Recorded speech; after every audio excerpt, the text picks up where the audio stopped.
aquelas pessoas que talvez ah, estejam assistindo, que não conhecem a terminologia, eu queria que você explicasse como que uma pessoa toma decisão, enfim, enfim, tomei a decisão de tomar água, não tomar, tomar um café, comprar um carro, não comprar um carro, enfim, ou uma organização, gestor, em investir num determinado mercado, de investir em outro mercado, de comprar uma máquina, não comprar uma máquina, mas eu queria saber, entender como que uma pessoa normal, assim como eu, toma a decisão, e depois como que esse método multicritério auxilia nisso, qual que é a diferença dele?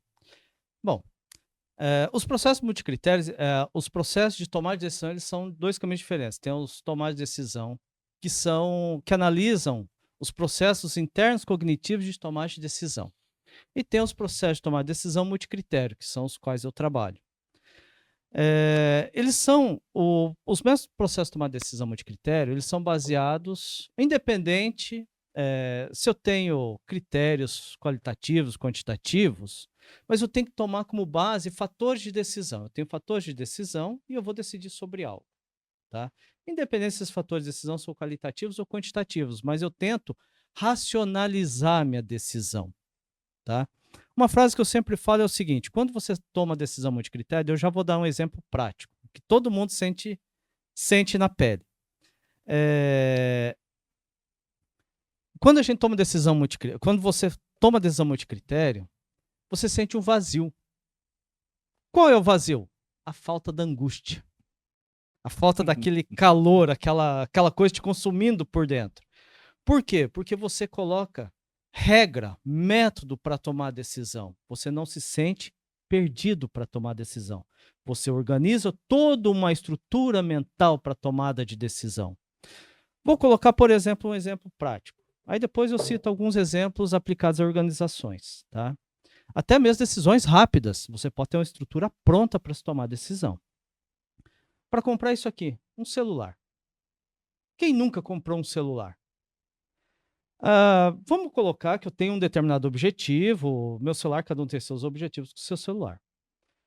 Se eu for pensar assim, bom, eu quero um celular, para mim, eu gosto de tirar foto, então tem que ter uma câmera legal, um processamento legal, eu gosto de jogar, então tem que ter coisas básicas. Aí eu vou ver, por exemplo, decidir por 3 modelos. Esses 3 modelos basicamente atendem aquilo que eu preciso. 3, 4 modelos atendem aquilo que eu preciso. Mas esses modelos, eles sempre vão ter prós e contras na hora que eu for analisar cada item separado. Por exemplo, o preço. Um pode ter o preço mais alto, mais baixo que o outro. Um pode ter formas de financiamento diferenciados. Ou eles podem ter quantidade de câmeras diferentes. Ou eles podem ter processamento diferentes, capacidade de armazenamento interno diferente. Ou seja, eles têm várias especificações que podem ser diferentes e onde que um compensa no outro. Então, assim, se eu for tomar decisão puramente por preço, é simples. Eu posso olhar, quanto menor o preço, melhor, sem conflito nenhum. Agora eu já vou olhar, bom, eu vou colocar já para tomar decisão preço e a qualidade da câmera. Aí eu posso colocar lá, bom, aquele que tem o preço de R$ 1.000 tem uma câmera de 8 megapixels. O que vai R$ 2.400 tem 16 megapixels com um monte de câmera.